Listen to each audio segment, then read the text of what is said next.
2 number পাই graduate teacher এজন হৈছে। ভাবি চাই লওক 2 নাম্বাৰ পাই এজন ব্যক্তি গ্ৰেজুৱেট টিচাৰ হৈছে। কেনেকৈ মানে অসমৰ শিক্ষা জগতখনক আগলৈ নিব সেই কথাটো আপোনালোকৰ আজি মই বিতংকৈ জনাম।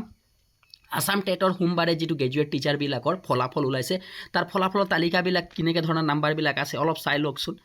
মানে সংৰক্ষিত আপুনি বাহিৰলৈ ৰিজাৰ্ভেশ্যন যিটো আমি কওঁ আপুনি অলপ ওপৰতে চাওকচোন। আছামিছত 17.75 17 নম্বৰ যিবিলাক ল'ৰা পাইছে নাম্বাৰ তেওঁলোকে গ্ৰেজুৱেট টিচাৰ হ'ব। এটা কথা আপোনালোকে ভাবি চাই লওক। এইফালে চাওক 25 নম্বৰ, এইফালে 17.75 মানে আচৰিত। মানে এইটো কি হয়? আছাম টেট হয়। টেট মানে শিক্ষকৰ নিযুক্তি হয়। ভাবিছোঁ লওক যোন শিক্ষকে আছামিজ তেওঁ পঢ়াব সেই বিষয়ে তেওঁলোকে টিচাৰ হ'ব আৰু সেই ছাবজেক্টত তেওঁ 17 নম্বৰ পাই কিনে তেওঁ টিচাৰ হ'ব। সেই টিচাৰটো কিমান যোগ্য হ'ব সেই কথাটো আপুনি বুজি পাইছেনে নাই পোৱা আপোনালোকে নাজানো, কিন্তু আপুনি এবাৰ ভালকৈ চাওকচোন। 17.75 এতিয়াতো এইটো দেখুৱাইছোঁ মই 2 নম্বৰ পোৱাখিনিকো দেখুৱাম মই এতিয়ালৈকে আপোনালোকক। চাওকচোন 17.75 পাই তেওঁ টিচাৰ হৈছে। আৰু আমাৰ কোৱা হ'ব যে আছাম টিচাৰবিলাক অসমৰ টিচাৰবিলাক বা আমাৰ ৰাজ্যৰ চৰকাৰী স্কুলবিলাক ইমান ভাল নহয়, পঢ়োৱা ইমান ভাল। কেনেকৈ ভাল হ'ব? এই 17.75 পাই কিনে চাকৰি পাব। তাৰপিছত এই 11 নম্বৰ চাই লওক। 11 নম্বৰ পাই কিনে সি যদি চৰকাৰী চাকৰিয়ে পাই যায় আপুনি এইফালে চাই লওক দেই, আপোনাক মই দেখুৱাম। 21 নম্বৰ পাই কিনে কোনোবা চাকৰি পাইছে আপোনাৰ এইফালে চাওক না। বেংগলীত 7.7.50 মানে 7.5 নম্বৰ পাই কিনে আপুনি কিহত পাব? OBC 7.50 মানে 7.5 নম্বৰ পাই কিনে আপুনি চৰকাৰী চাকৰি পাব আৰু সেই বেংগলী টিচাৰ বনিব।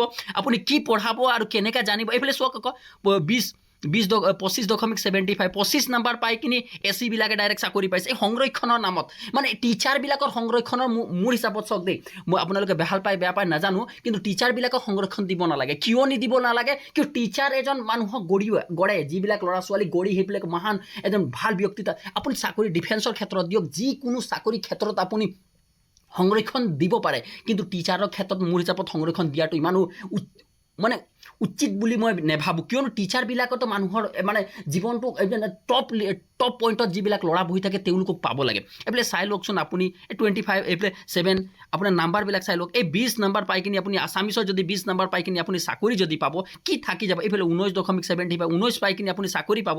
এইফালে চাওক অলপ আগত এটা আপুনি দৃশ্যটো চাই লওকচোন। 74.75 এটা পাইছে আৰু এটা 20 পাইকে চাকৰি পাইছে, এটা 19 পাইকে। কিমান ডিফাৰেঞ্চটো চাওক আপুনি, ডিফাৰেঞ্চটো বুজি পাই লওক কেনেকুৱা হ'ব। মানে কিমান লেভেলত ইউআৰত হৈ কিনে আপুনি কিমান হাই লেভেলৰ টিচাৰ হয় আৰু এজন এনেই নৰ্মেলি অকল BEd তাৰ ওচৰত BEd আছে আৰু গ্ৰেজুৱেশ্যন কৰিছে হৈ গ'ল নৰ্মেল। সেইটো যদি আপোনালোকৰ যদি BEd কৰিছে আপুনি চাকৰি পাই গৈছে। আপুনি মানে কি হয় অৰ্থাৎ মই বুজিয়ে নাই পোৱা এই টিচাৰবিলাক কেনেকৈ পাছ কৰি আহিছে আপুনি মই বুজি। এইফালে চাওক 10 নম্বৰ পাই কিনে আপুনি চাকৰি আছামিছত 10 নম্বৰ আপুনি আছামিছত 10 নম্বৰ 11 নম্বৰ এইফালে চাই লওক মহান ব্যক্তিবিলাক। মই কৈছিলোঁ নহয় 2 নম্বৰ পাই কিনে আপুনি চাকৰি পাইছে। 2 নম্বৰ আপুনি কথাটো বুজি পাইছেনে? 2 নম্বৰ আপুনি যদি পাইছে তেনেহ'লে আপোনাৰ চাকৰি ফিক্স। আপুনি ইয়াত মানে এইটো ভাবি লওক 2 নম্বৰ পাই আপুনি চাকৰি। এইফালে অলপ চেক কৰি লওকচোন ভালকৈ।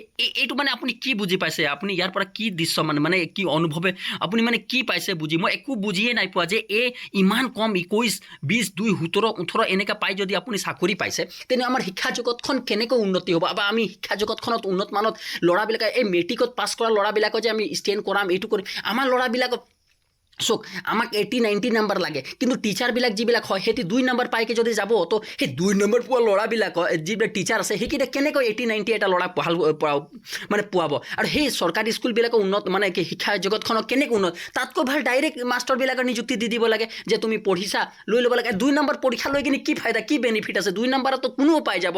সেইটো কথাটো আপুনি অলপ ভালকৈ বুজি পাওকচোন। আপোনালোকে কি ভাবিছে সেইটো কমেণ্ট কৰি জনাব। তেতিয়াহ'লে ধন্যবাদ। ভিডিঅ'টো ভাল লাগিলে অন্য গ্ৰুপত শ্বেয়াৰ কৰা। এই ভিডিঅ'টো যাতে প্ৰত্যেকজনৰ ওচৰত পাওক, চবেই জানক এই সত্যতাটো। তেতিয়াহ'লে ধন্যবাদ।